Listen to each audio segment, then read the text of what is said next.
Nous n'avons pas tous les mêmes problèmes.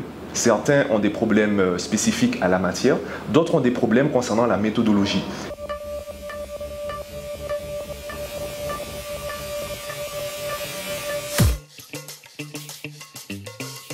Je pense déjà que le premier outil forcément c'est le matériel informatique et il va falloir essayer de privilégier son ordi si c'est possible plutôt que son téléphone pour vraiment pas être déconcentré par les notifications, Instagram, WhatsApp, etc. Et puis aussi pour avoir une meilleure vision en fait des cours et du chat du cours dans lequel on est. Aujourd'hui, on n'a plus besoin de lutter pour avoir accès à l'information, on a surtout besoin de trier. Il y a énormément d'outils, notamment, comme on disait, le matériel informatique, mais également des sites, des applications qui permettent gratuitement d'avoir accès aux connaissances et de s'entraîner.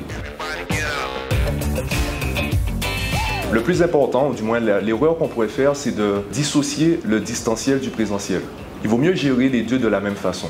C'est-à-dire, en présentiel, qu'est-ce qu'on fait? On s'assied sur un bureau, on a un meuble qui est conçu pour le travail, on a une organisation particulière, on a une concentration particulière. Il s'agit simplement de réaliser la même chose à la maison. On peut éventuellement faire quelques aménagements, c'est-à-dire peut-être ajouter plus de petites pauses pendant le distanciel parce que vraiment garder son attention sur un ordinateur, c'est pas évident, mais il faut vraiment au maximum garder les conditions du présentiel.